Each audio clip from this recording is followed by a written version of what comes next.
بسم اللہ الرحمن الرحیم. ہارون رشید عرض کر رہا ہوں. السلام علیکم ورحمۃ اللہ وبرکاتہ. ابھی خبر ملی ہے کہ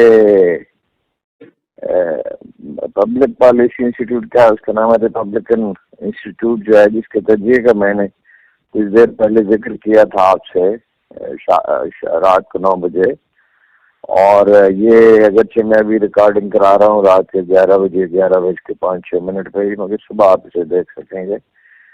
انہوں نے 266 سیٹوں کا جائزہ لیا ہے اور بتایا ہے کہ ان حالات میں جب کہ پی ٹی آئی پر اتنا کرم ہے اور ان کی ٹاپ لیڈرشپ یا تو پارٹی سے چھڑوا دی گئی ہے، یا زیر اطاعت ہے، یا روپوش ہے، یا کاغذات ان کے منظور نہیں ہوئے، تو 50 کے لگ بھگ اب بھی ایسے کینڈیڈیٹ ہیں جن کے کاغذات جو ہیں ابھی منظور نہیں ہوئے. تو اس حالت میں بھی اگر الیکشن ہوتے ہیں، اگر بدلے کا نشان مل جائے تو پی ٹی آئی جیتے گی 136 سیٹیں اور نون لیگ جیتے گی 56 سیٹیں اور 42 سیٹیں جیتے گی پیپلز پارٹی اور 32 سیٹیں ادرس مطلب بلوچستان میں کچھ آزاد امیدوار جیت سکتے ہیں. آزاد امیدوار کہیں بھی جیت سکتے ہیں، پختونخوا میں تو آزاد امیدواروں کو جتنا مشکل ہوگا. جناب ان کا میں نے ایک انٹرویو دیکھا جناب مہتاب عباسی کا، تو انہوں نے یہ کہا کہ